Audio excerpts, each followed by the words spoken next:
kind of got out of style, and there are so many nutrients in organ meats that we need. Fiber. Yeah. Fiber. Yeah. Yep. Fiber. Yeah. Nowadays, fiber. A lot of people eat the placenta. Whoa. After a birth of a baby. Oh my God, but who? People eat it. I never hear. I mean, that's a lot of nutrients. Google it. There's tons of nutrients in those. Holy cow. Yeah. Jeez, buddy. You look like a friggin' character out of a zombie thriller, but when you're done. I don't know if I would do that. We definitely have to, pop it in some olive oil. This is the Rich Redmond Show. What is up, folks? Yep, your iPhone, your watch, your clock is correct. It is that time. It's time for another exciting, always exciting, I hope, episode of the Rich Redmond Show. Coming to you from beautiful Spring Hill, Tennessee. We talk about great things like music, motivation, success, whatever comes up in the room. Lots of drummers. Drummers are the heartbeat of this city. Without a great drummer, a good drummer can take an average band and lift them to heavenly heights. A bad drummer can take a superior band and just make the whole thing tank. Now, I'm lucky that I'm talking to my good pal who is a great drummer. He doesn't get to do it all the time, but he does have a gig coming up at the City Winery. He's going to be playing in a Huey Lewis tribute band. Jim McCarthy, JimMcCarthyVoiceovers.com. When is the gig, Jim? It is May 28th at City Winery, and it's the heart of rock and roll. Dude, I'm so proud of you because mentally, like law of attraction wise, you basically just said, I'm going to play drums. I'm going to be in your band. Yeah. And the guitar player is in my B&I chapter, and someone connected me to him, and I invited him in. He became a member. Yeah. And the first time I met him, I said, well, just be prepared that I'm going to be your drummer. Nice guy. Yeah. Real nice guy. I can't wait to come cheer you on. I've never seen you play a gig. It's a first and a last time for everything. No, they're going to love you. And you've been doing the immersion technique that we always talk about, which is you play along to the music. You make your little charts if you want to, but for the most part, you're driving around, you're working out, you're living the music. Every time you're in your car, you're listening to it. Yep. You're air drumming, so it's going to be part of your DNA. So I'm excited about that. Now, before I introduce today's guest, I'm so excited about it. You wanted to talk publicly about my incredible lack of knowledge about sports ball. Yes. Sports ball. Now, by the time this episode comes out, somebody will have won the Super Bowl. That's right. And who are you? Did you say sports ball or the Super Bowl? Sports ball. Sports ball. Yeah. I don't know if we could say the Super Bowl. Why not? The Awesome Bowl. Let's just refer it as that. Yeah. Yeah. It's all the different copyrights that they have. But the Eagles and the Chiefs are playing. Yeah, those are like two superpowers. They always have been. With celebrity quarterbacks that have girlfriends in the public eye. Well, there's a Travis Kelce being on the Chiefs is dating Taylor Swift. Mm-hmm. And, I wouldn't be a bit surprised if there's a proposal coming Sunday. Yeah. Which means that the Chiefs have to win. And it's all rigged anyway. So rigged? Yeah. What is this about, conspiracy theory guy? Look at the past games with, several Chiefs instances, and the way the refs call the game is questionable. Interesting. And they can control the narrative and the outcome of the game by certain calls. Well, we're going to open up this conversation to our guest today, but the most exciting thing about Sunday for me is I've checked what's on the menu for our hosts, and one of these things is this creamy, it's like a chicken dip. It's like this creamy, it's my favorite thing. So I'm going to be just by the bowl of that all day long. Right. Because you give yourself permission to eat badly. It's Super Bowl food. Heck yeah. No breakfast, no lunch, just going in straight for the... It's almost like a second Thanksgiving. Yeah. Yeah. Okay, let's get to this because this guy, I wouldn't have a career in Nashville because this guy was so nice to me. In 1997, when I moved to Nashville, this gentleman had already been here 4 years, hailing from Houston, Texas, calling Nashville, Tennessee home for 33 years. He is an amazing drummer. He's been playing with his artist, Dierks Bentley, for the same amount of time that I've been playing with Aldean, 26 years. He's played on 2 #1 songs, 2 Grammy-nominated projects. Dierks Bentley, over 20 #1 songs. We toured together back in the day. We got a lot of stories to share. Our friend, Steve Misamore. What's up, pal? Thank you so much for having me. Dude, thank you so much. Looking great in that Dolce & Gabbana. Thank you. Nice, buddy. Some goat or deer died for you. Some animal gave his life so I could look good Cool. on your show As today. they should. Hashtag cool. So why not? And everybody should know that you and I are longtime DW endorsers. You got the hat on today. Look at that. I put the hat on. Yeah. Yes. I I, like that. love DW. Yes. Yeah. And you're a maple mahogany guy, right? Actually, maple gum recently, but Maple I am. I do gum. have 2 maple mahogany kits too, as well as a maple kit. Yeah. 2 maple kits. My yeah. session kit is a maple mahogany, but for the most part, I'm always just a standard 1980s technology, off the shelf maple drum guy. You cannot beat maple shells Yeah. straight up just maple. Yeah. However, maple mahogany, which I've seen some of the stuff you've talked about, Yeah. especially for live touring and all that, is a front house guy's Dream. dream. Yeah. It really So birch is not good, or No, birch is great too. It just that maple just has the power. The mahogany in it just kind of tones it down just a skosh, just Really? a little bit. because mahogany I think was export back in the day, pearl export. That was the primary wood they made. Exports A wood. lot of entry level kits back in the day, like my first Yamaha Stage drum set. I forget the line. Stage Custom? Stage Custom was Yeah. Philippine mahogany, which is Right. kind of a very affordable wood, Yeah, but it's got a lot of snap and attack to it. You know. yeah, it's still a good sounding wood. But Heck yeah. birch are great sounding kits. The Opry did have a birch kit for a long time. I think it was The a Yamaha recording It was a custom. Yamaha recording cut, but it was a birch kit. That was a birch snare. I remember that was like, it was a good sounding kit. I love me some recording customs. But let me add, Yeah, can't you just tune a drum to sound, make it sound amazing no matter what? For the most part, unless it's a crazy bad out of round Yeah. old Right. drum. Yeah. Or even the bearing edges are off just a bit. Or, Yeah. Maybe so, but the thing about DW is that particularly their true tone, the lugs on there's a higher thread count. Yeah. So you can really get things dialed in. And just the way that they have their build, you cannot mess up a DW drum. Yeah. I've never heard one where you cannot you hear the beat frequency, you can tune it up just like that. And it's right there. They still put the note letter on the inside of the shell. They still tone tap them and freaking crazy. yeah. It's like a polite suggestion Yeah, of it's what not a- that. Yeah. This is Have where you it ever should done be. that? Have you ever like tuned them to the I have to say, I have not. I've experimented with Yeah. it. But unfortunately your intervals necessarily aren't gonna be Yeah. what you Right. aren't gonna Yeah. be there. But but I don't do that though. Yeah. But I think it was Terri Bozzio. I read in an interview one time. He talked about the musical note intervals that he had on all his toms. I'm going, are Yeah. you serious? It's like a dude? chromatic Yeah. kit. Right. Yeah. So well, he's from another planet. Yeah. Have you played on you played on his kit right over there yeah, at DW? And I've sat behind it. It's just Where do you begin? I can't. He does. Yeah. you work your way left to right somehow. It's like But I get to left and okay, that's good. It's basically like playing a piano that is drums, right? Times 10. Right. Yeah, yeah, and our friend Victor Salazar, the drum whisperer of Chicago. Yeah. He is very much inspired by Terry, and he has a Terri Bozzio inspired drum set. So if you ever That's right. sit Yes. by, I have played on that kit. lock, A long time ago, I went to Victor's place. yeah, And he's got that kit, and God, that's about all I could do. I was like, it's a million. And he goes, "Have as much fun." There was 2 kits set Yeah. up, I think.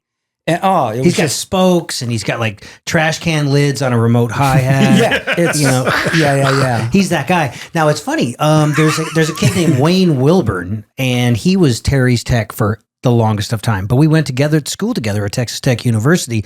And then when he got out of school, he moved to Austin, Texas. At the time, Terry was living in Austin. And I think Wayne was working as either like a sous chef or he was making sushi or something with a sous sound. And Terry met him at this restaurant and said, "Hey, kid, you want to?" So he traveled the world with Terry for decades. And he had to tune those drums every day. Wow. Set them up, Starting break at them down. 8 a.m. Yes, very early. That would be an interesting YouTube video to watch. To watch the guy Time that's lapse. That would be great. Time Right? lapse and speed it up. Like, Yeah. sure. Like Portnoy needs to do that for his kid that he's touring with. Yeah, it's a monster. He's going to be here Monday, apparently. Oh, and you're going to see him? I am. Nice. You were invited. But Jim likes the Dream Theater. Yeah. Yeah. I like, the occasional girl in the audience. Wow. Ouch. Weren't a Rush guy, were you? I love Rush, but I was more of a Police guy. I know. Yeah. But as of in their later years, I believe Rush had a much heavier female presence in their audience. When they started That's adding the fake news. synths. That's fake news. You ever see that? The College Humor with Paul Rudd and the other guy, Jason... Sudeikis? Not Sudeikis. Jason Bourne. Not Jason Bourne. Yeah. But anyway, it was the same guys from I Love You, Man. Oh, yeah. Nice. Yeah. And they go backstage to meet the band. And I think Jason eats Neil's sandwich. Jason Segel. Segel, that's right. And that's when they go, the modern day war, today's Tom Sawyer. And Getty's looking at, did you just say Tom Sawyer? He's like, yeah, because that's what you say. It's like, I don't say that. He goes, yeah, you do. It's a very, you've never seen Send me it? the link. I have not. I don't think I've seen this. You've Judd seen that, Apatow right? is a brilliant filmmaker. He is. He really is. Yeah. I really enjoy his movies. Yeah, that Neil gets upset because they ate his sandwich. I've not seen this. Yeah. And it basically would be like, I think Neil even says as they're walking back off stage, which probably never happened because I think Neil just bolted all the time. Yeah. He says, I think I counted 5 females in the audience tonight. That's really funny. So I'm not the only one. Now, Jules Thomas loves Rush. The DW educational director. Oh, yeah. Okay. She loves Rush. Man, have you seen the documentary? Which one? The documentary. Yeah. It was how many were there? from the Maybe the latest one. There was one in 2011, 2012, and my wife and I watched it. She kind of humored me because we were talking about it where I worked, and I'm like, I got to get around. It was called Beyond the Lighted Stage, and I asked Courtney, "Hey, do you mind watching this?" And she goes, "If you want to watch it, let's put it on." So we watched it. She said, that didn't make me a fan of the band, but I have a deeper appreciation for what they do. Oh, It was the one that had more of a personal insight into them as people, as players. It showed where they came friends, from. all of that kind of. I thought it was amazing. I was a huge Rush fan. Was that the when one where when I was in high school? At the end, they're all sitting at the table getting hammered? Probably. Yeah. They're all freaking just sloshed. I just remember it was just really, really, it was well done, and it was like well deserved. The one that they did for the very last tour was interesting as well. Because it really goes into, they shut everything down because Neil was just done. Yeah. He says, you don't realize, going into being 60 years old, playing this music, it's a marathon. Mm-hmm. It is so physically taxing. Your hands hurt, your feet hurt. And he was more interested in mapping out the next motorcycle route to the next show. That was his happy place. That was. Yeah. And now, our buddy Chris Stanky from Sabian, Jules, his husband, was very close personal friends with Neil. Wow. So they spent a lot of time together. Mad respect. I mean, that's a lot of music coming from 3 people. Oh, gosh. And to think that Getty could play all of that busyness and sing. And doing vamps on the feet. I mean, that's 5-way coordination, man. Yeah. And they all seem like such cool dudes. Yeah. Especially Alex seems really funny. Yeah. We were actually doing an episode of this show with Cole Marcus. Marcus. And that's the day we found out Neil died. Yeah. It was during an episode. I was doing my executive producer thing, looking stuff up on the internet and whatever while you guys were talking. Yeah. And you see my visceral reaction of finding out. Yeah. I'll never, oh my gosh. Jeez, buddy. All right. We had his bus driver, Neil's bus driver was our driver for a sub driver for one weekend. Yeah. So naturally I sat up in the front and was asking the questions, and he would drive his motorcycle and the bus driver would follow him.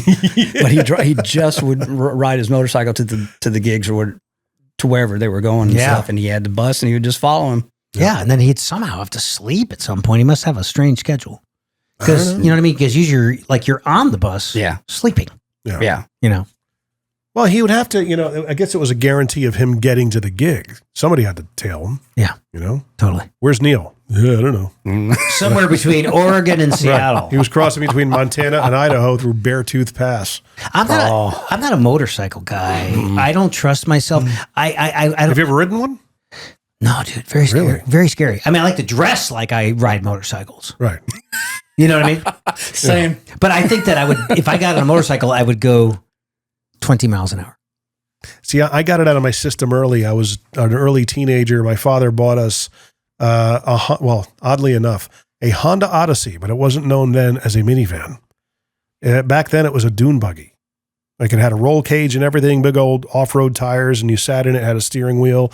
It was called a Honda Odyssey. And then the successor to it was the Honda Pilot. Ah. Oh, wow. Same thing, same kind of engine and everything.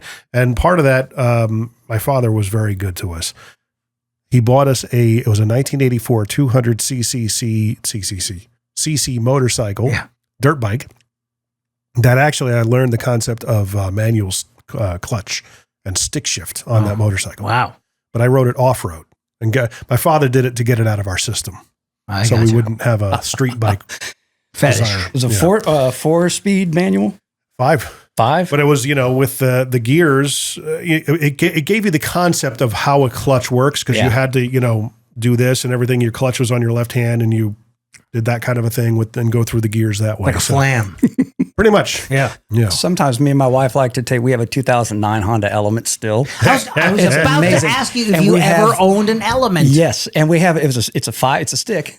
5-speed. Wow. And sometimes we like going to like a nice restaurant in it just to see the valet kids go, what do I do? What do I do? It's like instant security. We see the kid jump in and all of a sudden he jumps out. Yeah. And he goes to somebody else. Like there's always one guy. One guy that does the stick. The older guy. The older guy. The older guy. That's amazing. And he's like, yeah, I can do this. I owned 4 of those. And they never had the stick, but over the years. Mm-hmm. And it was $20,000 or less, a great, reliable drummer Why vehicle. did they stop making them? Is I cannot, I mean, It's so stupid. they're amazing. They're just, ours is still incredible. 200,000, over 210,000, something like that. Awesome. Yeah. It was one of those vehicles that it was deceptively large. Mm-hmm. You get the seats out of it and everything. You could fit like another car in there. And practically can hose it out just to clean it out. So Carrie Ann, my wife's a florist, a wedding florist. So has in the past, we have a van now, but it was like we had in the past have sometimes packed that thing up full of stuff. Yeah. Hey man, wedding florist, that is lucrative. Yeah. Florist in general. If one little bouquet, like get well, is $150, and then they add the tax. I'm thinking about the amount of flowers that are over. You're thinking about 1-800-Flowers and that kind of a stuff. Yeah. She does. My wife Carrie Ann just does weddings and events, and we used to have a floral shop by Kroger in Providence in Mount Juliet. Yeah, and did that for about 5 or 6 years, and she just kind of realized retail is difficult. It's so difficult doing that kind of thing. So she loves the one-on-one with the bride. She loves being able to meet the bride and the mom and make that vision, the bride's vision, come to life. Yeah. That's the goal, the entire goal. And in that process, it's done very, very well. So she's usually booked out 1.5 years. that's incredible. I mean, most weddings are kind of booked out that far, but she's booked out. She can work as much as she wants to. So is it a thing where like they design it? So she has a relationship with a vendor. She's got to go get the flowers. Pretty much. She'll have a meeting with the bride and figure out. Sometimes they have an idea. Sometimes they don't. Sometimes they'll have a lookbook or some sort of an idea. Even if they don't have any idea, Carrie Ann's like, "What's your favorite color? Let's go from there." And then Carrie Ann will kind of mock up or come together and say, "Okay, this is the kind of bouquet we can do, and what's your budget? If it's too much, let's figure out a way to make it work for you." I think within your budget. dandelions are in your budget range. That would be more my budget. Clovers. So ragweed. how long you crazy kids been married? 20 years. Nice. 20 years has passed. Yeah.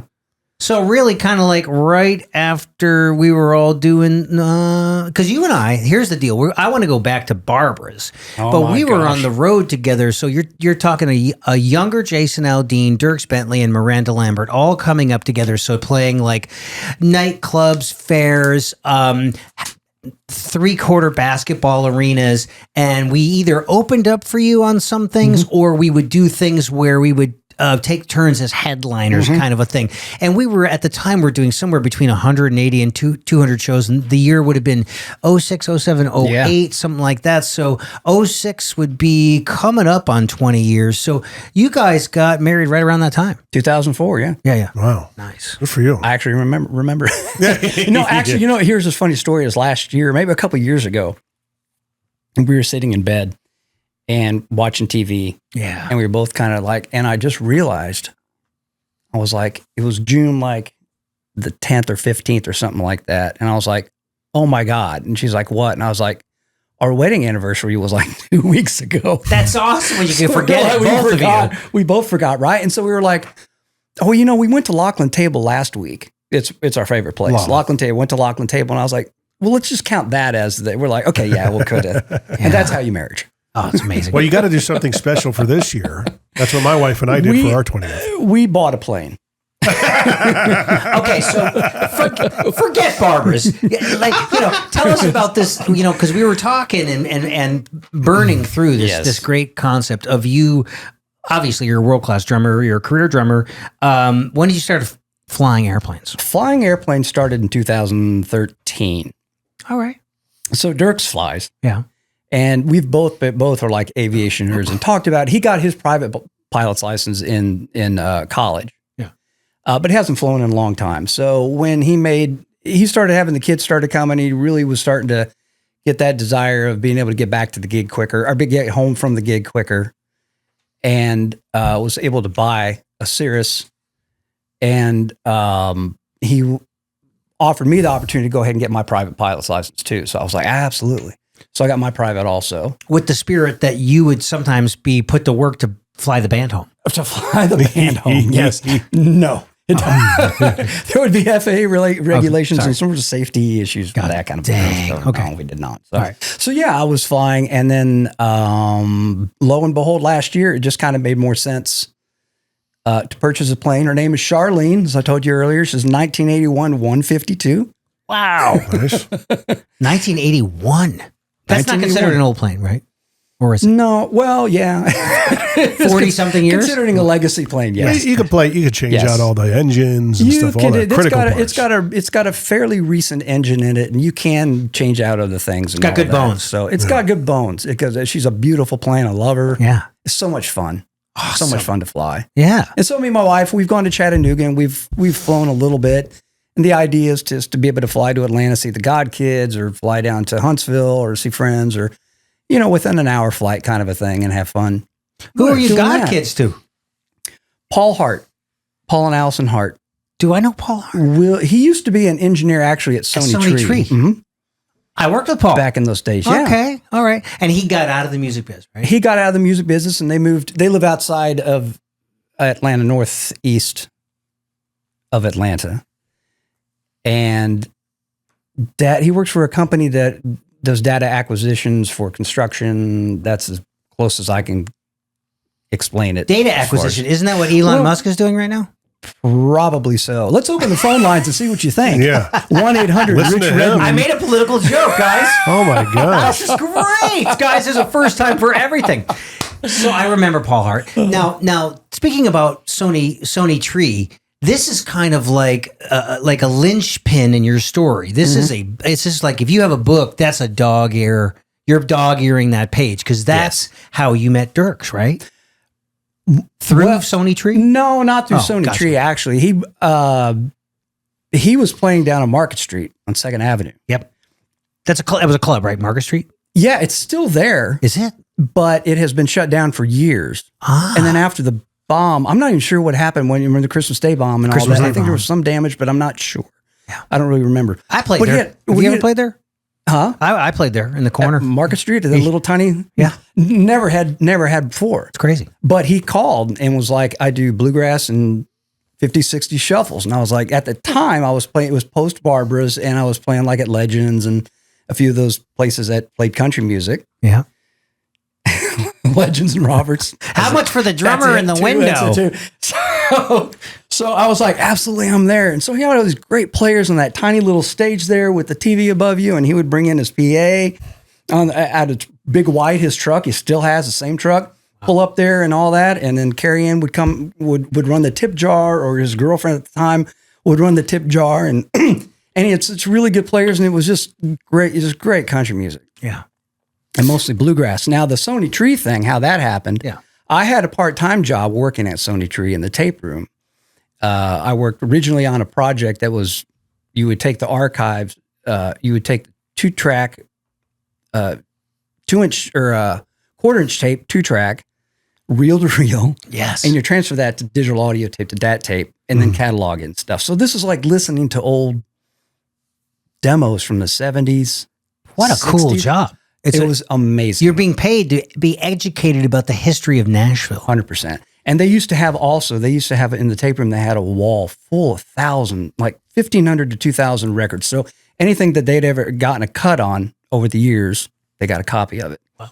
Just pull out an album and listen to stuff. And this was at the time when I was working at Barbers, when it was like 9 to 3 in the morning. A lot of times I would, at 3 in the morning, come back and do tape order sometimes, just till like 6 in the morning, just to come back and like listen to more tunes and all, listen to old country. It was a huge education on traditional country music. So yeah, your shuffle's good. It was there for a while. It's kind of gone away. Well, no one playing a damn shuffle. But I remember when I met you in 1997 at Barbers. Let me just tell you this. The scene was Pat McDonald, Lee Kelley. Oh, my God. Lee Kelley, as a matter of fact, I got to give a shout out to him. He was the one that recommended me to Dierks because he had played with Dierks down there. And Lee Kelley was like, you got to call Steve Misamore. He was like, he's more cut out for this. Yeah. Lee wasn't. I don't know if Lee wanted to do the gig. Yeah. But I've told Lee too. I was like, man, I owe you a beer. Oh, yeah. Yeah. So, that's just that our generation. Pat McDonald, Lee Kelley, me, Jim Riley. Mm-hmm. We're going down to Barbara's, which was in Printers Alley. You had to walk down the stairs, and they had music 7 nights a week, 365. It was a real scene. Dudes playing country music, and you were always on the drums. And so Jim Riley and I come with our Zildjian shirt and our pagers. He's going to deny this, but because he has denied it before, but I swear to God, because it was burned into my brain when he came down to Barbers. He had long curly hair. Yep. You knew. Yeah, you guys. Fanny pack. Right. A fanny pack with a Zildjian shirt. Yep. And came in, and I was like, in between the break, I was like, I'm guessing you're a drummer. Yeah. And I met him, and he's so nice. And we met right away. And he was into his North Texas State. So he got up and played and stuff, was playing on the cymbal stands and playing on way. So yeah, it was crazy. Oh my God. It was crazy. It was hilarious. He's like, here's my showcase, here's my shot. Yeah, here's my shot, right? But he's amazing. He's an incredible drummer today, even. And once he kind of figured it out, but it was fun. Because we were living together at that time. You guys didn't you guys were roommates. Yeah. For a while. And then he played on Lower Broadway, and then he got the Chestnut gig pretty early on. But you were so nice. You were just a nice cat. You're like, oh yeah, you call me on a good day. Come on up, man. It's like, I'm really not that nice. Not really, no. Come on up. So you would just let folks sit in. Man. Sure, yeah. I mean, it was kind of part of the thing and stuff. And sometimes it worked and sometimes it didn't. Dave Fowler. Sometimes it didn't. Oh my God, I thought about that name. Rod Jensen. Yeah, he was in Dierks' band. Yeah. The first 6 years. He had a tenure with you guys. Mm-hmm. Who's in the band now?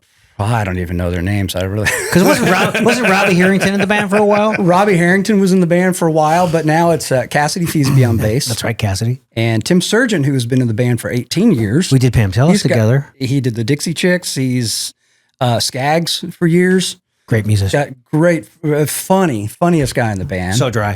Dan Hochhalter's on fiddle and guitars and stuff like that. Band leader too. Mm-hmm. Charlie Worsham.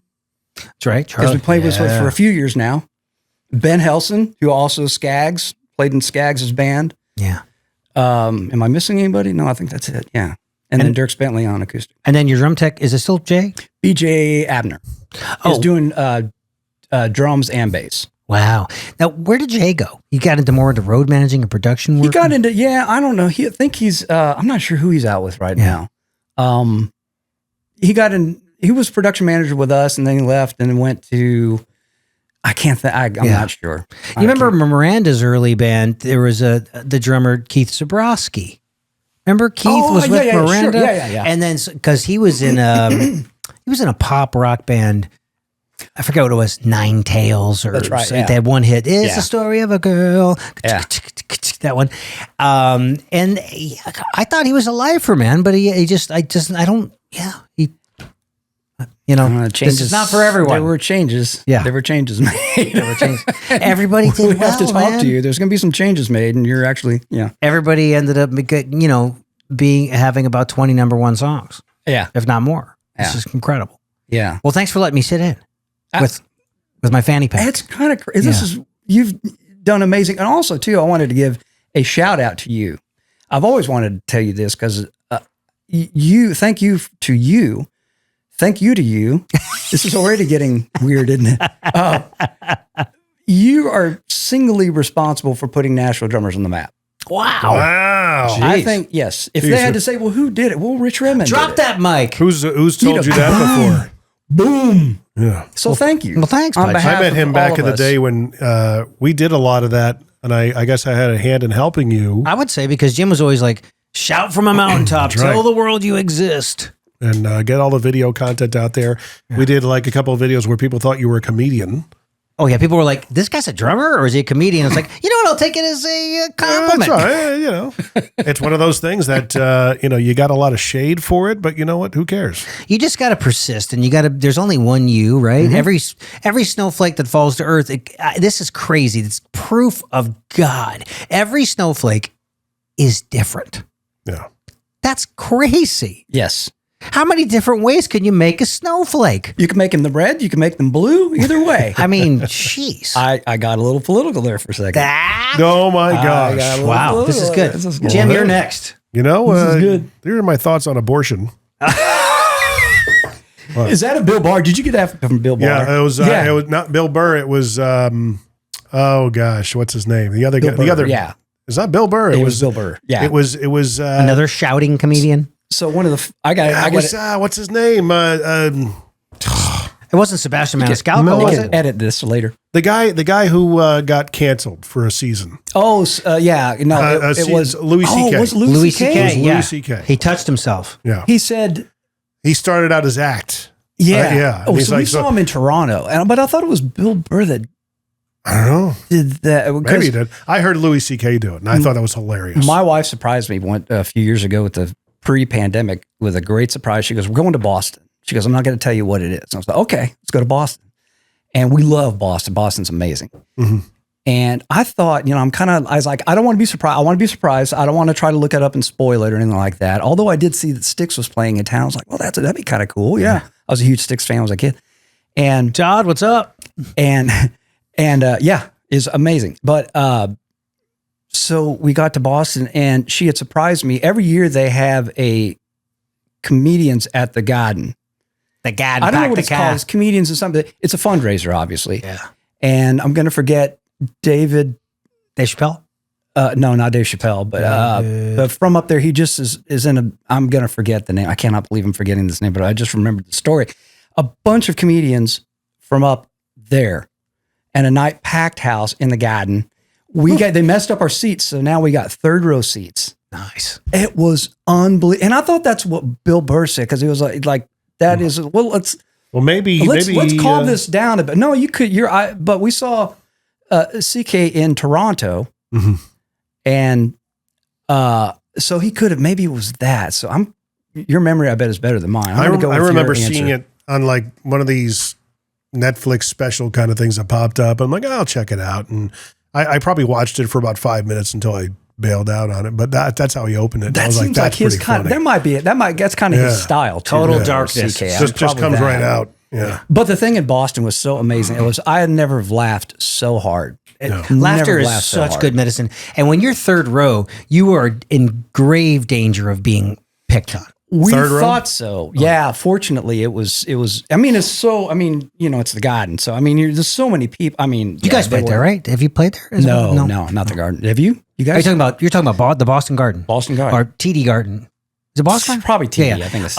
We did it. We did the Boston Strong concert with Aerosmith and Boston, the band. The band. Yeah, it was crazy. That's another favorite. Carole King with Steve Gadd on drums. Who? Yeah. Yeah, that guy. And Gadd we trust.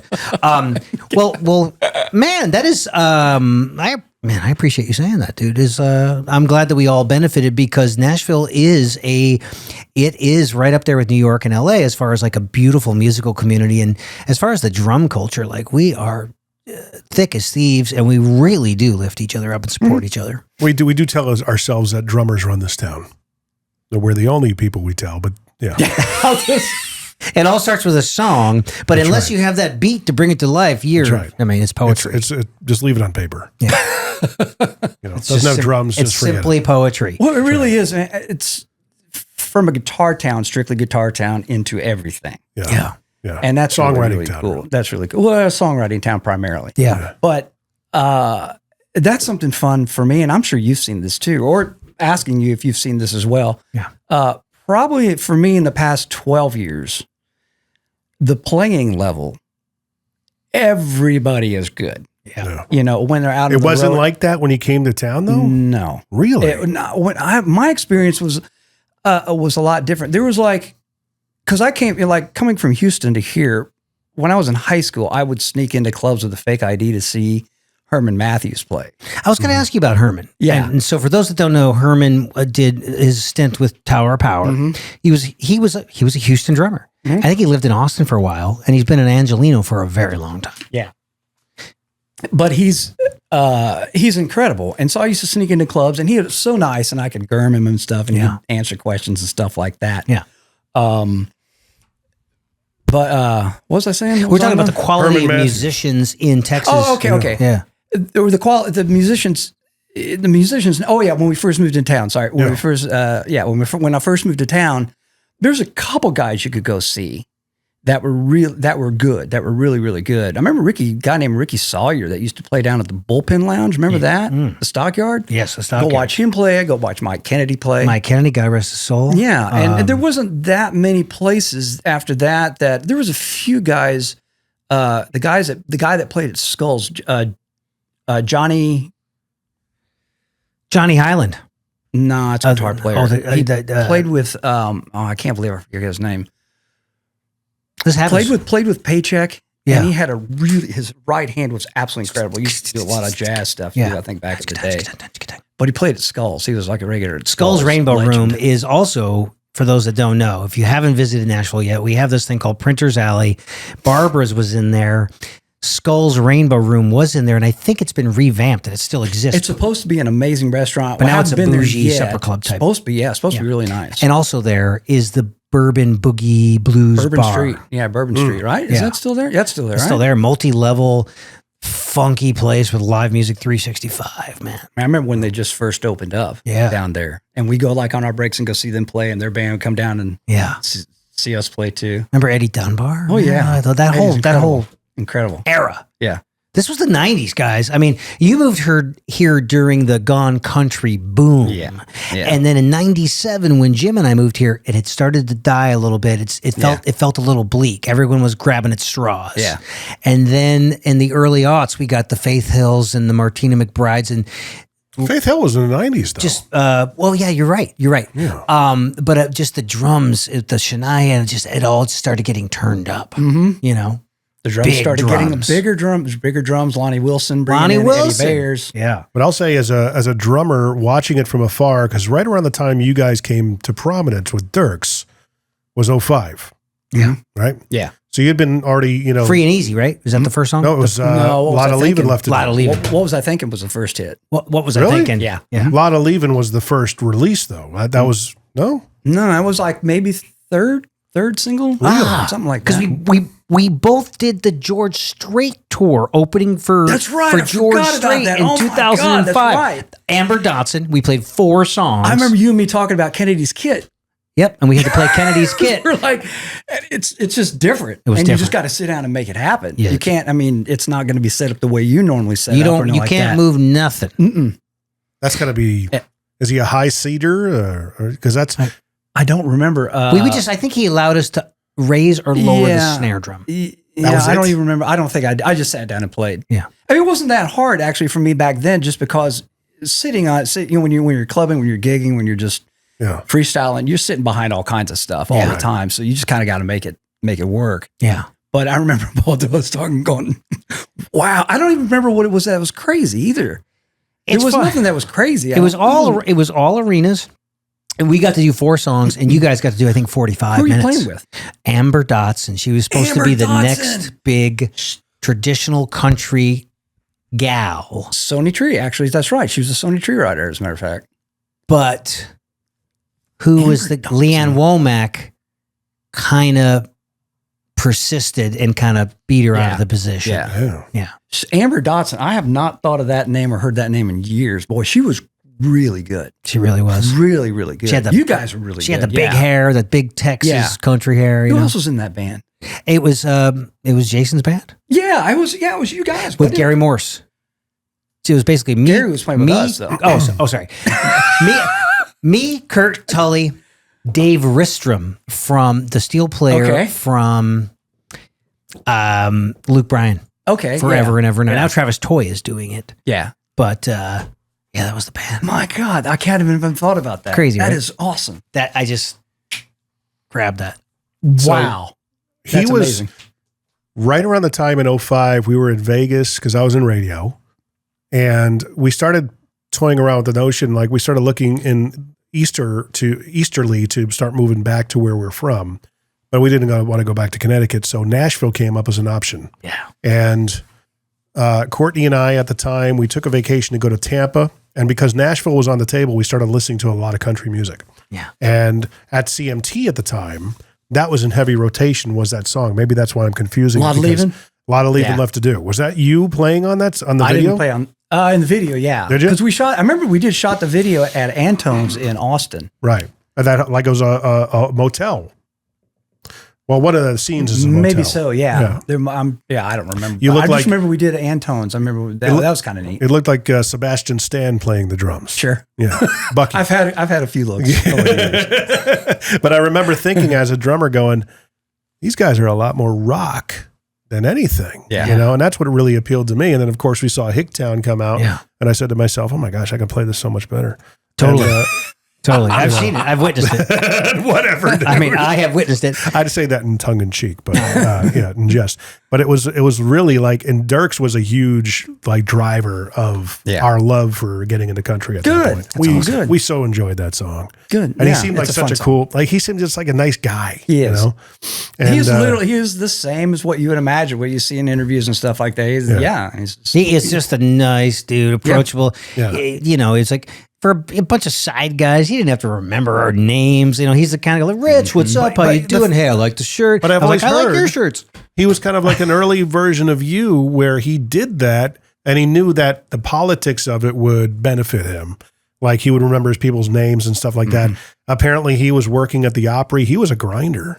he worked coming at TNN. Did he? Actually, at the same time I was working at Sony Tree. The Nashville And he Network, would- folks. Yeah. And he was doing similar kind of things like archiving and that. I'm not even sure. He did some archiving type stuff. I'm not sure. And he would always sneak in over at the Opry to a point to where they were like, they contacted his boss over at TNN and said, look, we love Dierks, but he's been sneaking onto the Opry. He's been around too much. Right. Interesting. Get this guy out of here. It's like, yeah. It had to be, is he an Opry member? Yes. Yeah, Oh, yeah. I mean, that makes sense. It's almost like, you know, a lot of that Dierks beat on a lot of his songs is that Waylon 4 on the floor thing. Yeah, back with in that those, unting, cotting. But it's like just served up with like a lot of muscle. Yeah. So he's like he took over that groove. He Man. did. He really Yeah. did. Yeah. I mean, that was Steve Brewster that did the heavy lifting on all those records, and Brett Beavers was a producer Over at on Station that. West, I think. Over at Station West? Yeah. Yeah. Luke Wooten, I think he might have co-produced that too, engineered it and And that's a all that. And that's a just to have studio a that's great, still there. yeah, JT Cornfloss, rest his Rest soul his too. soul, yeah. But He was the guitar player on a lot of that Yeah. stuff, Jim. He passed. fantastic Oh, really? session player. Yeah. And I was lucky enough to do a couple of things, not on Dierks' stuff, but outside of that. Yeah. And just amazing. And, but that team just, they had the Dierks sound at Yes. that time dialed in. Yes. Really well. So Really that was good. really fun. Really good. And now you're at just this beautiful part of your career. We were talking about, hey, we do 50 shows a year. You guys probably do around 50 shows a year, and it's in a compressed period of time. It's not spread over 12 months, so you can do other activities and you could plan your spring breaks and have a little bit of a life and not just be, no, I can't make the graduation. No, can't make the wedding. No, can't make the funeral. Because we did it, man. Years. I think our 180 record, you shows. probably have, we did like 220 days, might have been 300 days on the road was the Normal. record, Yeah. the record, I think. Yeah. And I think we did the longest stretch. We did 41 shows in 45 days. Might have been Amazing. the longest, I mean, talk about longest chops. run. Gosh. But I mean, you guys too. I mean, Yeah. it's like everybody kind of, that's what, I don't know about nowadays, but like back then, that's what you did. I don't even know you have to do it now. It seems like people, like, I'm not going to mention names, but everybody knows who they are. They just went from their first single to maybe by the fourth single, they're playing sold out stadiums. Yeah. Oh, yeah. because Yeah. of TikTok, because of social Because of media. social media, you could yeah. you could affect a larger group of people in a shorter period of time. Whereas back in the day, technologically, we had flip phones, we had the CMT message board, and we went out and we played every rock club, we played every county fair, we played every state fair, we did the half basketball arenas. We just played and played and played, and you did 2 shows on Sunday. Yeah. You And know? he would spend also, I bet Jason did the same thing, is that Dierks would spend at least, even if we were doing a festival, maybe only played 45 minutes or half an hour, he would spend an hour and a half signing autographs. Yeah. Wow. Like at the, you go to the table over there. He where they have saw merch the and all that. value in it. Yeah. Absolutely. He knew what to do. We actually went to the Opry the first time to see him. Oh, really? Our first time at the Opry reason why we went was because of him. Nice. And it was Trace Adkins was playing there too at that night. And a couple of, I think it might have been Little Big Town and stuff like that, but we wanted to go see Dierks. Yeah. My wife and I. Nice. How'd we do? Fantastic. Yeah, it was a lot of fun. Okay, good. It's funny because I think back to my days in radio. There was a radio show called Opie and Anthony, and they had this bit, and they were kind of racy. They were blue, where they would listen to top 10 or 20 country music listings at the time and try to guess what the song was about based on the title. It was a very funny bit. Yeah. But they Dierks was on the charts at that time with one of his songs, and they're like, "Who is this guy? It sounds like he could be a character that Arnold Schwarzenegger plays." I am Dierks Bentley. And I'm like, holy crap, that really could be an Arnold Schwarzenegger character. Yeah. I don't know. I thought that was funny. Dierks Diggler. Dierks Bentley. Dierks Bentley and Dierks Come Diggler. on, people need air. Wow. It's a testament. It's a testament to away your, the quality of your drumming and who you are as a person that you've had this job since day one. Yeah. You know what I mean? It's like, and I think he's probably a very loyal guy. Though, and too. he's a loyal cat. I would say it's a reflection on him. Yeah. not to take away your great. I knew when I saw you in that video. I'm like, this guy, he's a freaking monster. Yeah. Oh, you're kind. But Dierks he's just so much fun. Yeah. It's just, and there's been rough times too, but I mean, we've just kind of made it through and all that. But, but everybody in the band, this band particularly, I mean, Charlie's the newest member, I guess, really, and then Ben, but for the past 10 years, and it's just so much fun. It's just there's really no other way to put it. It needs to be fun, right? Yeah, it has to be fun. That's a big perk of our industry. So tell us about the alter ego Hot Country Nights. I've never heard of them. I have no idea what you're talking about. Hot Country Nights. What's to say about them? What can't you say? What can you say? Well, that 90s what can't you sound, say? so great. Yeah. Well, we used to yearn, maybe, I don't know if that's a weird word. Yes, it's a weird word, so I'll use it. Yearn to play something other than like our normal show, including Dierks. So like, we'd say, man, I wish we could go back to Roberts. But we can't do any of those kinds of things without the bar owner knowing it. Yeah. And they're going to want to sell beer and they're going to advertise for it. They want to splash it. So we decided that we were kind of trying to figure it out. And I think Cassidy and Dan kind of came up with the idea of trying to play like at a VFW hall, maybe the one up on Gallatin. Yeah. And Dierks was like, I want to play too. I'll play acoustic. I'll just put a cowboy hat on and be in the back. And we're like, cool. We'll play like, I don't know, we'll figure it out and stuff. And Cassie, I think, was like, let's just keep it thematic and do some 90s country kind of stuff. And we're like, yeah, that's cool. That's cool. We all, wouldn't have to rehearse that much, We wouldn't know all that stuff. And somehow it evolved into, because we're always doing bits anyways, on the bus, on stage, anytime, it's always bits, so it's always about the bit. And then it kind of evolved into into what it is, into costumes. And then we started making a story around it. And these guys are from Moose Knuckle, Tennessee, and they really wanted to, back in the 90s, they were gonna be the thing. They were so close. There's a backstory. They were so close, and now they're making a comeback again and all that. John Osborne from was playing acoustic guitar also in the band, and it just kind of evolved from there. And one thing led to we did play the VFW hall there in Gallatin, several times. In fact, Dierks would even bought a bunch of liquor because they had kind of a bar there, and they weren't doing that well, and so he brought in a bunch of his own liquor that he had bought and just said, sell it. Nice. And the place was packed. It was absolutely packed. When was this, man? 2016, maybe something like that. Gotcha. I'm not even sure. Now, is Somewhere Mary along there. Hilliard still your manager? Oh yeah. Okay, gotcha. She has, yeah. She's stuck. She's stuck around. Mary's great. Yeah, Love Mary. Totally. She's like, the nights are it's not gonna work. It's not. And well, it kind of has, but no, but the VFW hall was such a fun gig, and the neat thing about it too is like when you walk in there, it's like it smelled like Barbara's. You know, it has the cigarette and the puke smell, and the dust. Yeah, kind of. But boy, it was so cool though. It was so much fun. And I was loading in my own drums and setting, and the whole thing and all that. But then one thing led to another, and then Dierks was able to talk to the gang at Capitol, and they got some money for us, and we went and recorded a record, and the songs were some of them were pitch songs, some were co-written. Yeah, brilliantly done. Terri Clark was on it. I have to go revisit this. I'm ashamed of myself. It was so good. Yeah. And like I said, we had it teed up, and we did Jimmy Kimmel and Saturday Night Live. We were on their radar, and they were like, someday, they go, when you guys kind of get a foot, we definitely would be interested in looking at this. And we were going to do Fallon and probably Colbert also, and the pandemic hit. And man, it just. So it's like a country version of Spinal Tap. It's totally yeah. Dude, totally, Moose Buck Knuckle, Tennessee. That's right. No, do you have a character? Who's your character? Monty Montgomery, yes. Monty Montgomery. Mm-hmm. And you'll have to go to hotcountrynights.com. That's hotcountrynights.com. And you can see a lot of the videos and the bits that we have done over the years and stuff like that. Now do you wear a mullet? He's not really a mullet guy, but he's Monty's his own thing. Okay. He's an enigma. Douglasson. Yeah. Holy moly. Tarotage? Yes, he's from Russia. He's Russian. Terry's from Russia. How do you say that last name?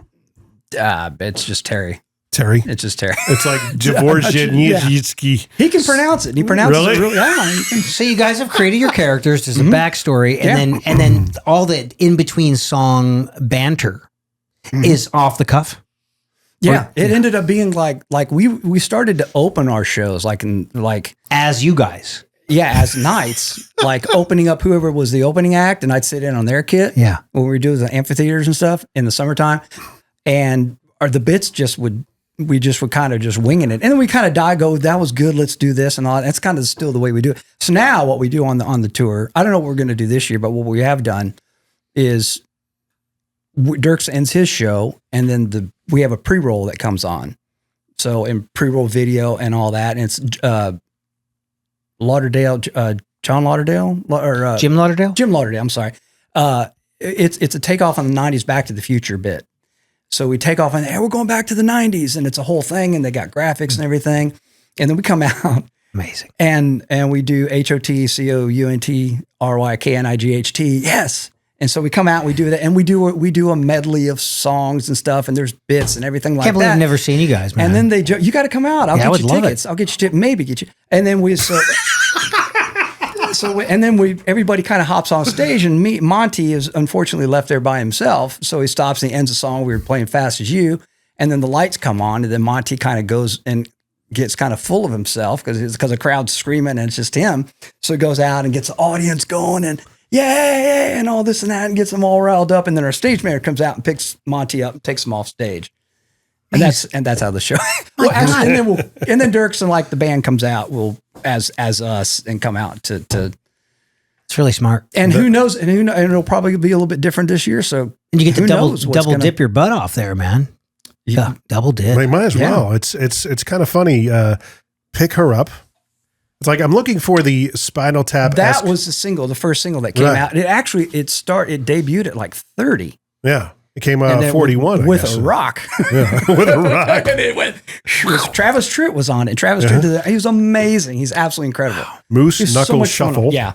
There's a dance that goes along with that. Seriously, there's a dance. Watch the video. The USA Begins With Us. That's a phenomenally, unbelievably great song. Really? Yeah. So are they semi-serious songs? That one kind of scared. No, they scared. That one scared Fallon. Right. Because they were kind of like, it was just. When was it? It had to be 2016. Yeah, somewhere around there. Was that long ago? No, 20. How racy and blue do you guys get in these? Like, are you kind of like Steel Panther level? Yeah, that's Are kind you? of the idea. Actually, now that I think about it, that's where we've seen Steel Panther a couple times. And our bass player, Cassidy, he was a huge Steel Panther fan. Right. And he knows some of the guys in the band. And so we went and saw them actually at in Hollywood one night. I used to see him House of Blues at Hollywood. Always at the House of Blues. Right. Yeah. You know what that is now? It's like a giant glass condo. Is it really? Yeah.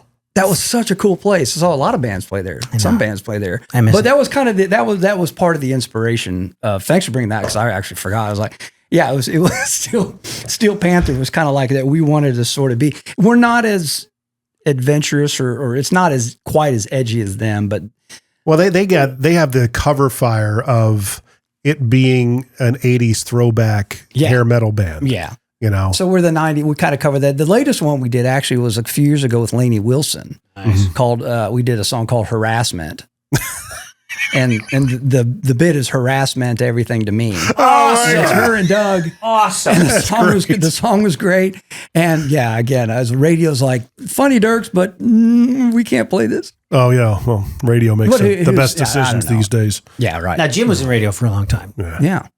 Yeah, they. But now he's in new media. It's one of those things that like the music business really has to figure out what's next, because radio is, man, it's dying. Well, the music business is going to be the same thing. It's going to be, you're going to come see our show and you're going to buy a hoodie. Yeah. Right. I don't know what else we could do.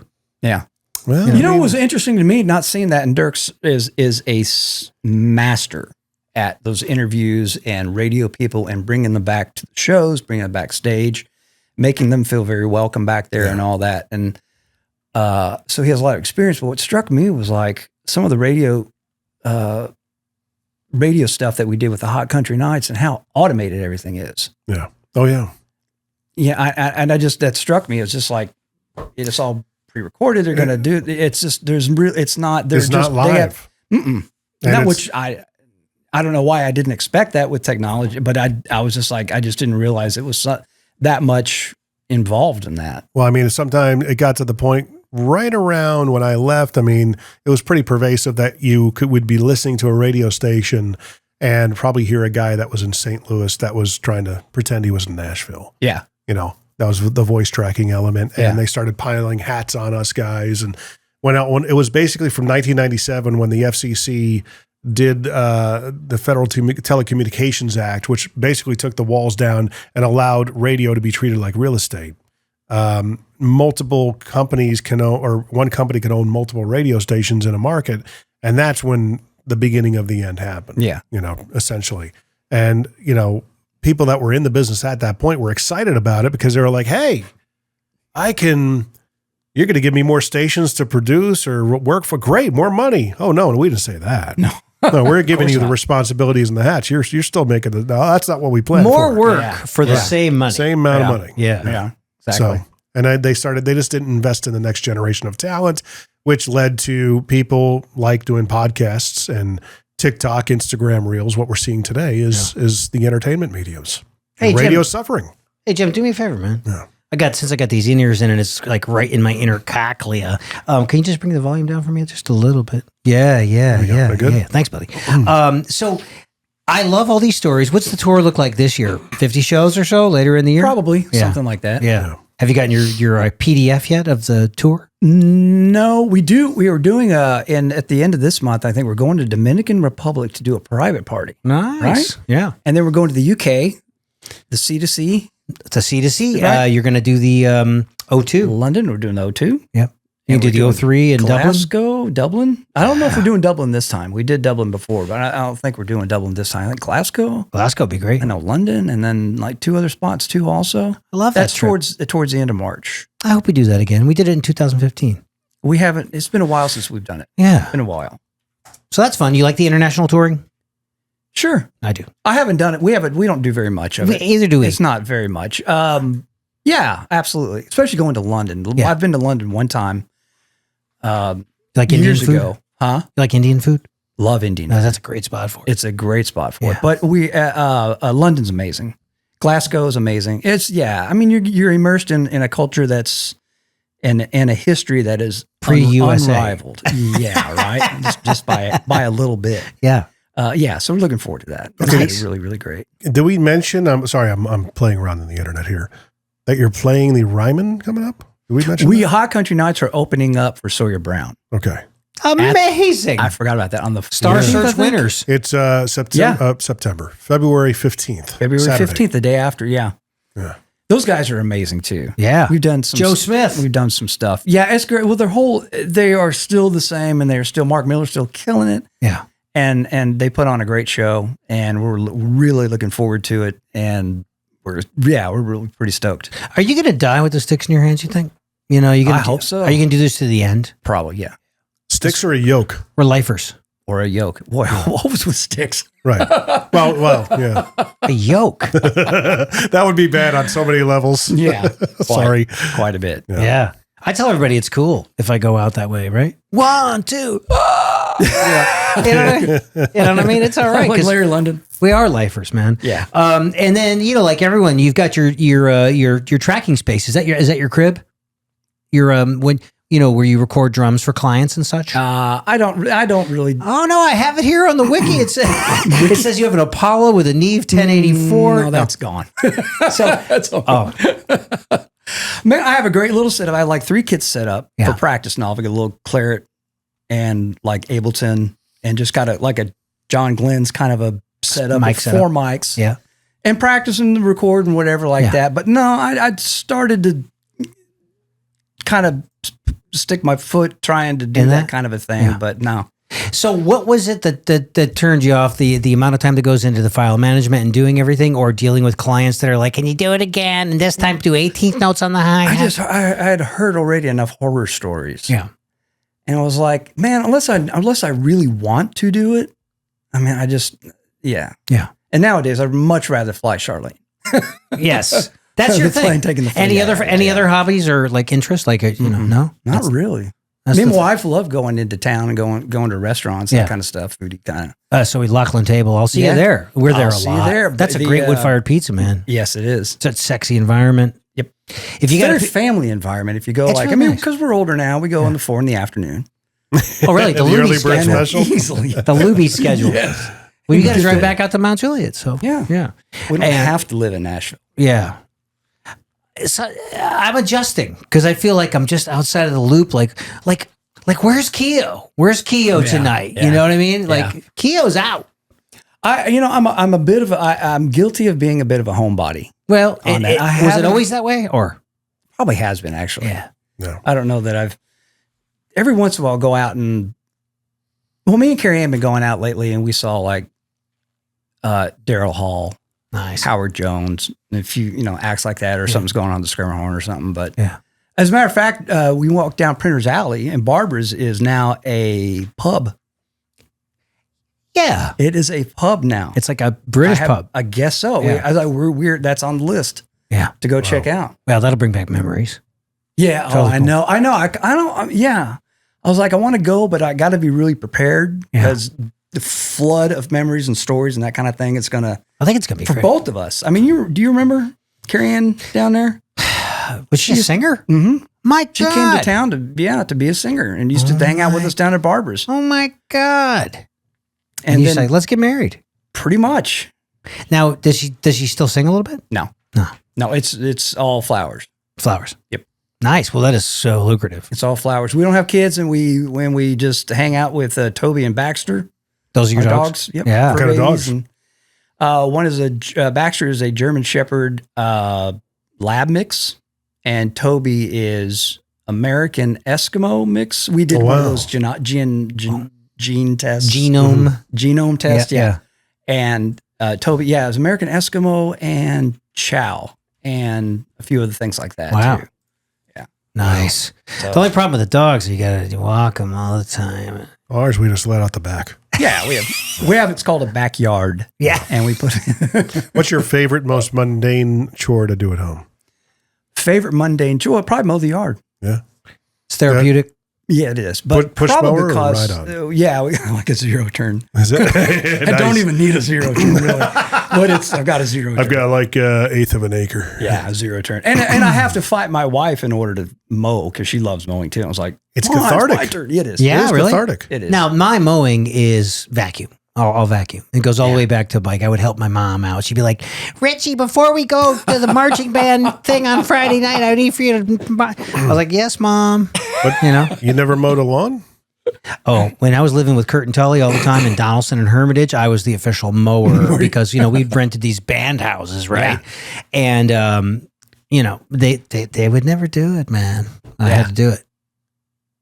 You know what to do it now? Can you imagine it? Well, I tell you what. Now Cesar Estrada does it. Oh, yeah. It makes it a lot better because I have a beer holder.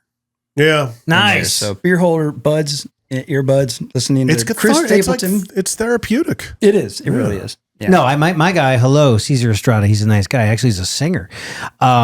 He cuts my lawn, and I said, hey. His daughter wanted to take drum lessons, right?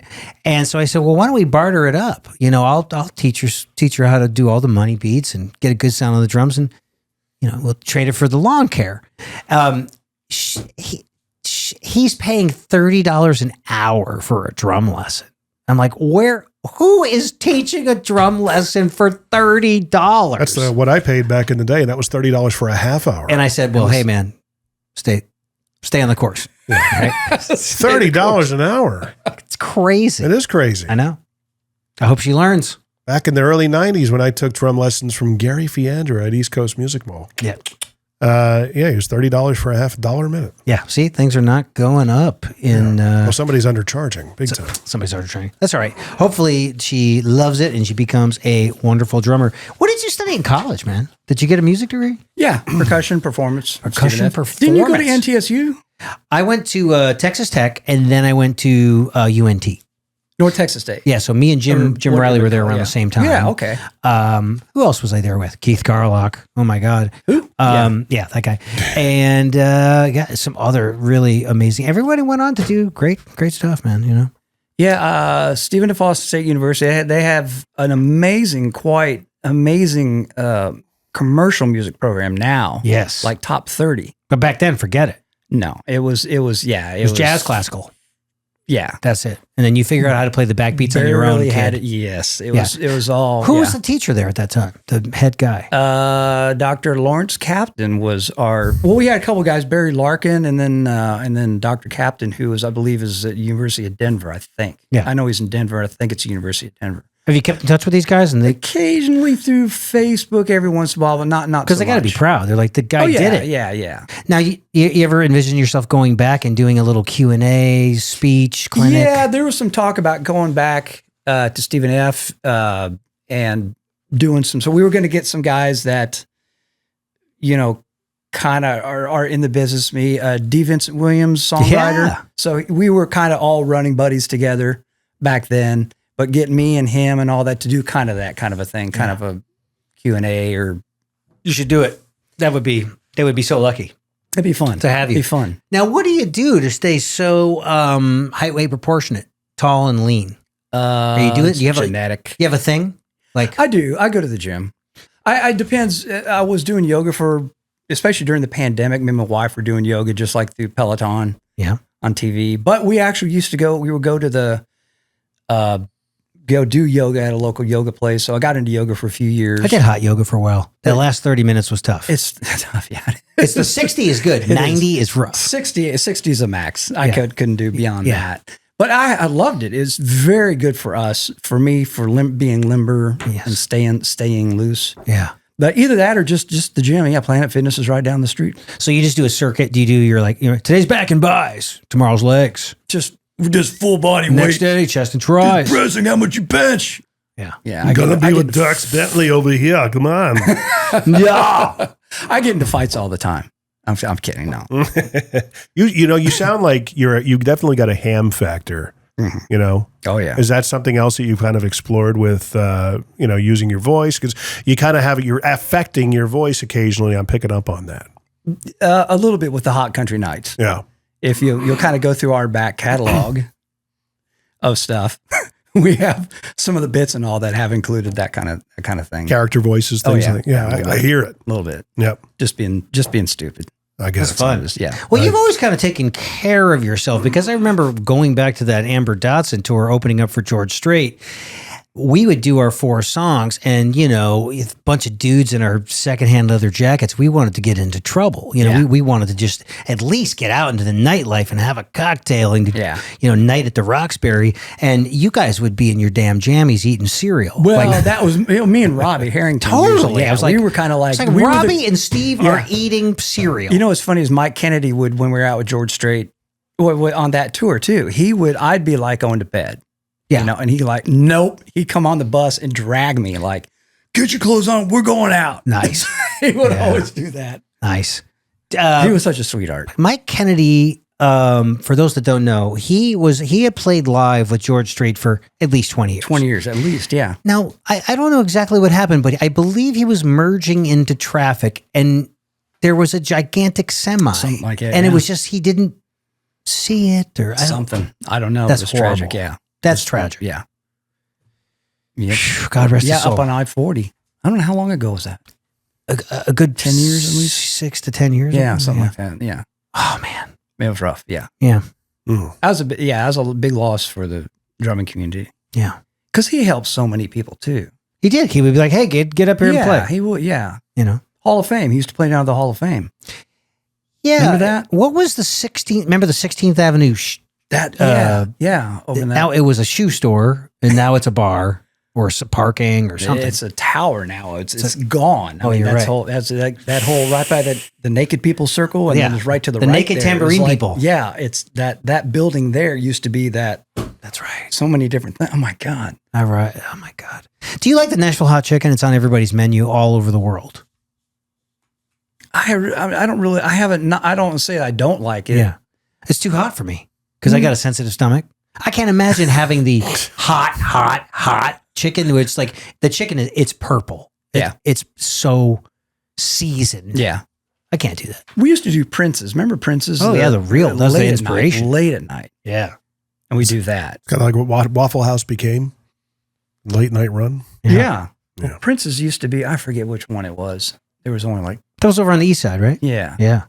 But that was, late night, 3 a.m. after post Barbara's. Kind of a vibe. Yeah. So, Jim. Yeah. Should we do the Fave 5? What do you think? Go ahead. Hey, we're going to go right into it. Sometimes you used to call it the Fast 5, but it's never fast. Okay. Favorite color? Green. So fast. Green sparkle. Do you ever have a green sparkle drum set? I may have. No, I was with another company. I might have had like bits and pieces that Weren't you with Ludwig for a little bit? I was with Ludwig for a while. Yeah. And I remember I had a kit that had different colors, and green might have been I might have had a green sparkle or something like that. They have that kit that it shows all the colors. Yeah. It's like it was like a display. Like iridescent. Yeah. Speaking of Ludwig, behind Steve, what do we have? Oh, there's a from LP that is a Alex Van Halen commemorative cowbell. That's right. That I begged from our friends at Latin Percussion, and I'm taking it out on the road. Grab it, yeah.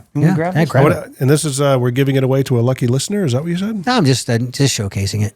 I'm gonna take it on. I'm gonna take it on tour this year because I play it on maybe like 4 bars in Hicktown, and it's unmiked, but you will hear it. It's allowed. I bet you I can get. They will probably. I wonder if I can get LP to put a Hot Country Nights logo on that. Dude, you really should get a commemorative Hot Country Nights cowbell. If they're out there, LP. No, Monty needs one. If you're a DW guy, your grandfathered in practically as an LP guy. He's got to call our friend Jerry Zacharias. And Garrison is mine. And Garrison. Yeah. I need to know some of those. I don't know any of those other guys. That's all right. That's right. I was all planning. I had my trip booked to go out and do my yearly visit, and then all the fires happened in Los Angeles, and I was like, let's postpone. Yeah. I'm going to interrupt the favorite 5. Yes, ma'am. Quick. Did you guys read the Alex Van Halen book? Not yet. Brothers. I've heard of it. It's really good. Yeah. I highly recommend. I will. Yeah. I don't want to pay for Audible, so I'm going to have to just read it. But the thing is, you're hearing Alex read it, and he has these little moments where he chuckles to himself, which is so endearing. Nice. He's remembering these stories as he's written them, but, you could tell he has that intrinsic recall that, you hear these little emotional outbursts that he has, which I think is kind of cool. That's very nice. Because usually producers of audiobooks will just produce that stuff right out of you. Yep. You know what I mean? It's nice that they kind of just let it be warts and all. Yep. Yep. That's interesting because I was thinking a hard copy book. Right. But it's actually right. I have it on the shelf behind you. Yeah. It'd be better to do the Audible one though. Yeah. Right. I like listening to books myself. So yeah. I don't think I've ever done that. Really? Hey, Not experiment much with like it. See that. if you like it. Read Are you a podcast guy by chance? Sometimes. Yeah. You sound like you need a podcast. Like you would be a good host of a podcast. I'd love to actually. Me and Dan Hochhalter have talked about having Really? something like this. We just start talking. Exactly. That would be so easy. It's Yeah. and marginally funny. We can record it on the road and then batch them and then just trickle them out once a week. Well, that would require us, first of all, to get out of our bunks. Stay in the bunks. Actually, we don't even actually get home. Put a camera onto both of you. Like, hey, how's your bunk? Yeah. Oh, it's down here. My bunk's up here. That's That's it. Yeah, that's funny. Now, you got a favorite food or dish? Man, my wife made a pasta dish the other night that was absolutely incredible. Like a cream-based thing? She's like, no, red. Red, yeah. Red sauce, chicken, stuff like that. Nice. Yeah. Not a specific one that I absolutely. But in Texas, they unless we're at Lachlan table, the chimichurri steak. No, oh my gosh, I can't believe I'm forgetting it. The chicken liver pate. Yeah. Chicken liver You pate. have not had that? Wow, no. That's why we go there. Is it like a spread? It comes in a little mason jar. Yeah. Chicken liver pate, and then the top of it is bacon grease. Like about that much on top of that. Whoa. And then they give you a plate, and it has chips. Yeah. Not chips, bread. Yeah. Those kinds of things like that. Like toast and stuff like that. Yeah. And then on top of the bacon grease, it's about that little layer of a little bit of a peach marmalade. It is unbelievable. Holy cow, It is unbelievable. So delicacy level. Here's a delicacy. That's our go-to. Gotcha. when we go In my there. effort of trying to find good memories about my mom, she used to make a liver pate. That reminds me of what you're talking about. I did. Wow, Jim. That's Yeah. interesting. So- Did you partake? Oh yeah, when I was a kid. Yeah, Are yeah. you a liver guy? You know, my mom was, and she would give us liver for dinner sometimes because she liked it and tell us it was veal. So, Well, there's a whole movement right now. We're all being highly encouraged to eat organ meats, and if you can't stomach it, take it in pill form because it's kind of got out of style, and there are so many nutrients in organ meats that we need. Fiber. Yeah. Fiber. Yeah. Yep. Fiber. Yeah. Nowadays, fiber. a lot of people eat the placenta Whoa. after a birth of a baby. Oh my God. But who? People eat it. I never hear. I mean, that's a lot of nutrients. Google but- it. There are tons of nutrients in those. Holy cow. Yeah. Jeez, buddy. You look like a friggin' character out of a zombie thriller, but when you're done, I don't know if I would do that. I don't. We definitely have to, pop it in some olive oil. Yeah. But Cream sauce. crisp the edges. Risotto, a little on top of a risotto. Yeah. Yeah. Fry it up. Oh my God. So Lachlan Table is kind of adventurous like that where, you can get the bone marrow too. Yeah. And that's very good. I've done that. What about your favorite drink? Right now, it's probably a Moscow Mule. Oh, we got that yesterday too. Yeah. Did you? Who was our guest yesterday, Jim? Travis McNabb. Yeah, Travis McNabb. Travis. Yeah, Travis Yeah. likes his Moscow mules. Man, I'm with him. Especially if it's you got to have the real copper thing for the experience. You got to have that in the freezer. Mm-hmm. Yep. Vodka in the freezer. Tito's. Yep. Tito's. This guy Tito's so popular. Now this is interesting, and it could be of all time, or it could be at the moment. What would your favorite song be? It's tough. Favorite song? Yeah. But what is there a Probably song? What Was I Thinking? Because it started the whole thing. Kicked off the whole thing. Hey, now that's great. No one has said Their own song. their own song. There's, well, it's Dierks and Derek Rattan. But I mean, from that's really hard. My favorite song of all time. My favorite. Well, hang on. Let's think. You're driving down the PCH. You got the top down. Oh, that kind of It thing, just maybe. well, it takes you to a place. You like cranking it up. You like the production. You like the lyrics. You like the sound. Actually, be the opposite of that. Probably Willie Nelson. More like, ain't it funny how time slips away? Wow. Something like that okay. might be. Yeah. Or one of those Haggard tunes like Misery and Gin. Oh yeah. Oh, That would be something. we That make would be it to September. We make it to December. Yeah. Something like that. I had the box set when I moved to town. I got Merle's box set at Tower Records, and I dove in, man. We had his bass player, Joe Reed. Oh, Joe played with that's Haggard right. for like 6 years. Yeah. So my story about Joe is that we went in 1997. We went to like, I don't know, 6 or 7 countries together playing for the U.S. military. Yeah. So like we were in like Bahrain, we were in South Korea, we were in Japan, we were in Macedonia, Iceland. Yeah. Yeah. We actually had breakfast about a month ago. I need something like that. I need to see him. He looks Have great. you heard about his? He's adopted. He was adopted, so he wanted to find out who his father was. Found out his dad is one of the Marlboro men Oh, really? What? from back in the day. Yeah. So the Marlboro man, like on the cover and all that, was Yeah. the big. His father was the last one Yeah. that actually ended up quitting smoking because he ended up getting lung cancer and became a big proponent anti cigarettes and all that kind of thing. But his story, Yeah. he should have Joe on here just to tell that story. I really need to catch up with He doesn't play Joe. drums is the only thing. He's doing great. Yeah. No, I know. We have bass players on here. He plays with Leroy Parnell. Yeah. And he was doing some stuff with Kevin Moe also Nice. for a while. Yeah, well, Joe, he looks really healthy. It looks like He's he's doing been great. working out. He works out. He's Yeah. a big gym rat too. Yeah. No, I'm not. He is, yeah.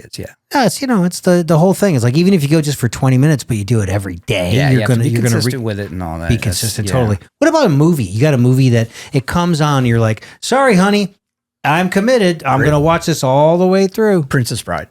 Wow, that's a fun one. That was a good one. That could be my. What was one of the Although my catchphrases? favorite one might have been. I don't think you know what that means. You killed. My name is Antonio. I forget his name. My name was Inigo Montoya. You killed my father. Killed my father. Prepare to die. There's the catchphrase. Yeah. Yeah. There's so many of them. Well, like- Inconceivable. I Mine's don't think Alien. know That's kind of dark. Alien, but I sure. think it's a piece of art. It is Yeah. the first one, and Yeah. then for me, probably my favorite movie is going to have to be Rocky, though, the original Rocky. Dun dun dun dun dun It's just, dun it's dun not- dun you're not dun. gonna- it's just the, he directed it. It was the first Get the one. It was- goosebumps. Yes, And He won Absolutely, yeah. a statue for it too. I think he won an Oscar. he did. Did he win the Oscar for Rocky? I think so. Because Good for you, Sly. remember that? Yeah. And he held his guns because all sorts of studio people were like, "We want to buy the script. Someone Right, else is going yeah, to play it." He yeah. goes, "Nope, I'm playing him." Yeah. So the backstory behind it's good. Yep. Mm-hmm. He understood the character. Yeah. Yes. He Totally knew, great. He knew the assignment. Okay, Jim, ask your your question. So if you had to, at any given time, someone threatens you with your life, that you have to play in a band, a tribute band of some sort, for the rest of your life, that's all you can do. Playing the songs over and over again. What's the band? Huey Lewis. Really? Yeah. I was just thinking when you were saying that, that's such a cool gig. I would not even need a rehearsal. There's a lot of flavor in that music. It's A amazing. lot of flavor. It's so amazing. And you remember they had one of the fun, it's totally off they had a record that came out back in the 90s too called Plan B. Mm-hmm. You remember that one? Yeah. Did you guys do anything off of that? I don't. Well, I mean, Plan that B. was such a good record. I gotta look. I mean, It was- in the actual tribute band, it's a lot of the hits. Yeah. You know. For sure. You're going to have Yeah. to do the hits. Plan B was kind Yeah. of their off thing. I was such a fan of that. Yeah, but I mean, it's Wow, not an easy band. No. Yeah. No. A lot of You guys fast you got 12/8. horns too and all that, right? They have a little bit of tracks, but occasionally, I think if they play in Nashville, they played at the Franklin Theater and they hired a horn section. Yeah. Nice. So Yeah. I've never played with them yet, but That's going to be amazing. yeah, That's going to be amazing. yeah. I don't think I would ever, I mean, if I had the chance to do something like that and the situation were right, I don't think I would ever get tired of doing that. Right. 'Cause I have so many different things. I've always wanted to do like the theme bands. You know, you could do heavy hard rock type of approach, but like the Bon Jovi stuff, Yeah. Journey, but do it really well. Yeah.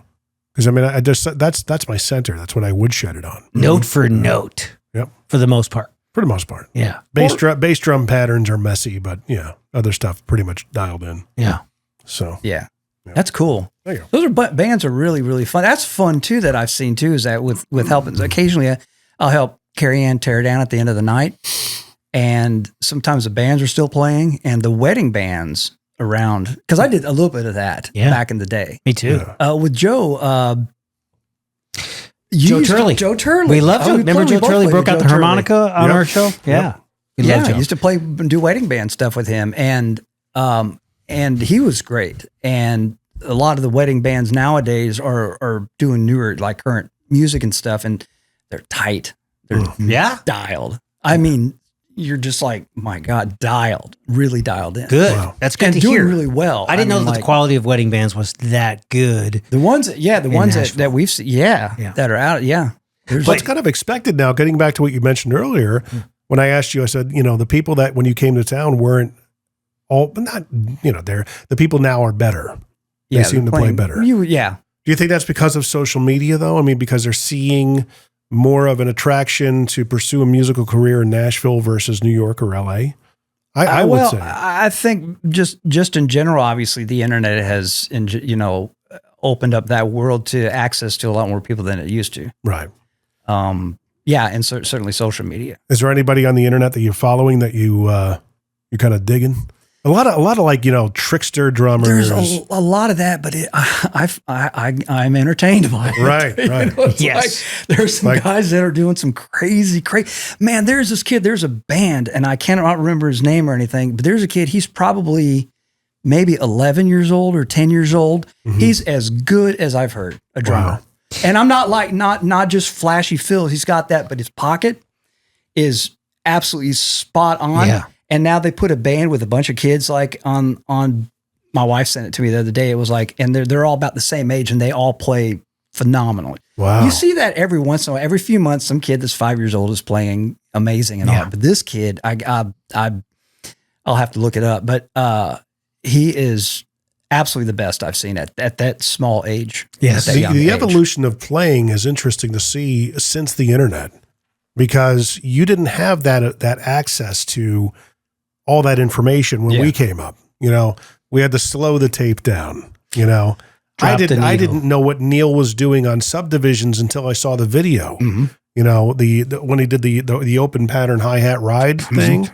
Yeah. It's like what the hell? You're listening to it, you're going, what the hell is he doing? Yeah. And then I saw him actually do it in the music video when he got it was a Chronicles double VHS tape. Yeah. Thing. That was, I guess, the companion offering from the album, the best of that they did.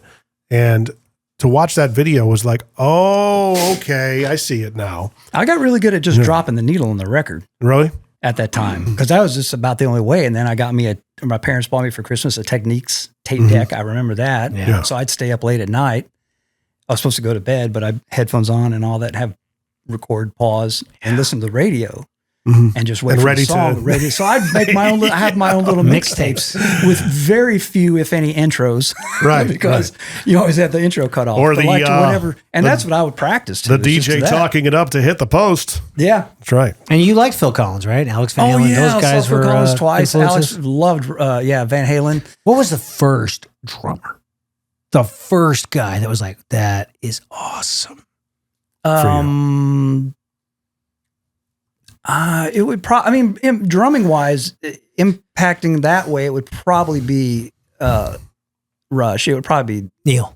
Yeah. Neil, just from that standpoint. But I was just a radio kid. Yeah. I listened to whatever was on the radio. I wasn't a real big album rock. guy. Yeah. I had a few things. First one was News of the World, Queen News of the World. So whoever was playing on that obviously was huge. Yeah. I remember Roger Taylor. Remember Tush, Fleetwood Mac. Oh yeah. Tusk. That was Tusk. I'm sorry, Yeah. Tush. That's You know that the Rumors ZZ record Top. just turned 49 Did it years really? old. Did it really? Everybody No. has the Rumors record. Yeah. I didn't. Everybody.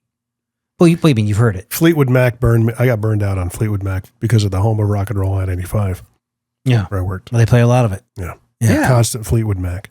Yeah. I was like, I just don't get this band. Don't push it away. It's because Mick is such a interesting, quirky drummer.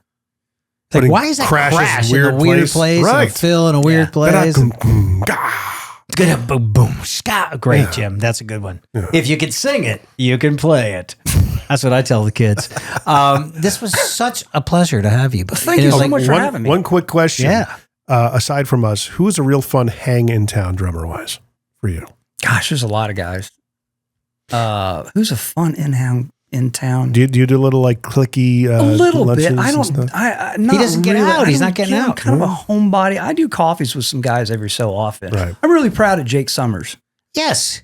Because when Luke was just kind of Luke Combs was just starting getting going, and we go and he'd ask questions and stuff like that, and he's killing it out there. He asked all the right things. Yeah, and then he made those things happen. He kind of used, us as a blueprint, I guess. You know what I mean? Yeah. And Dom was his teacher, his mentor, and all that. And I tell you what, Dom was really cool because he did a God rest his soul. clinic. Yeah. In Houston at the Drum Keyboard Guitar Shop, and I was like teaching and working there part time.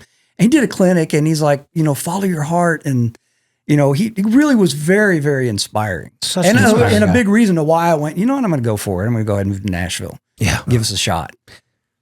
Totally. Very cool. Yeah, man. Yeah, Dom Famularo, man, God rest his soul. Anyways, very nice to do this in a public setting because the last coffee that we shared had to be 6 years ago, which is ridiculous. Stupid. I need to get out more. You know what? I need to get out. I do too. We'll do it together, man. We'll get our own clique happening. You know what I mean? We'll give Kevin Murphy and Keo a run for their money. Actually, now that you mentioned Kevin, I'm sorry, Kevin Murphy is also he's hilarious. He's fantastic. He's a monster. He's a monster. He's a beast. Great player, and he is fun. We had a lot of fun out on the road and all that. And actually, he subbed for me in a bad time. My mother had suddenly passed away. It was in 2014, and we were out on the road, and he subbed. It was like, no problem. I got this. I got you covered. Nice. And did nice. So I've toured with him, different acts now.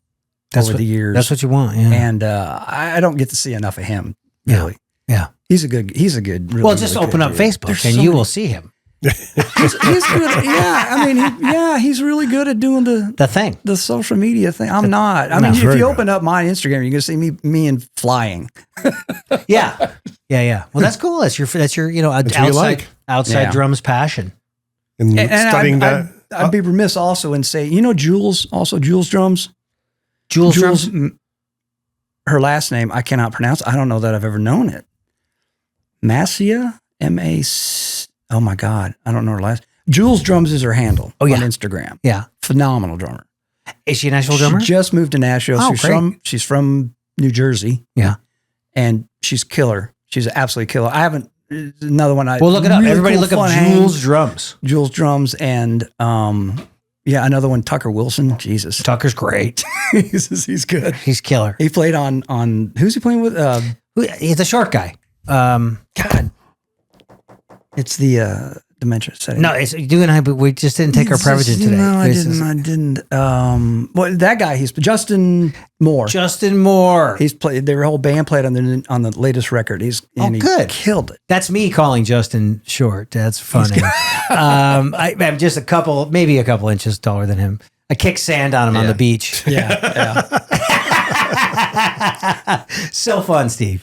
Thank you so much. Let's get together. We'll see you guys. We'll see you for some bone marrow at Lachlan Table. I love it. Let's do it. We appreciate you, man. Congratulations on everything, and thank you for helping me 28 years ago. Glad to do it. I appreciate it. Glad I did it. Jim, did you have a good time? Yeah, man. As always. Thank you for your time and talent, as always. And I will ask the listeners, hey, if you bought my book, Making It in Country Music, an Insider's Look at the Industry, and you love it, give me a 5-star rating on Amazon, and then maybe I'll reach out to the folks at Audible, and I will read the book so you can consume it on your commute or at the gym, all that stuff. Also, be sure to subscribe, share, rate, and merch. Review. Yes. And merch. Yes, Jim.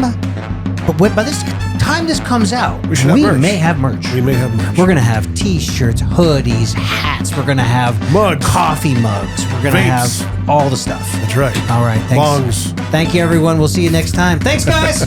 Woo! This has been The Rich Redmond Show.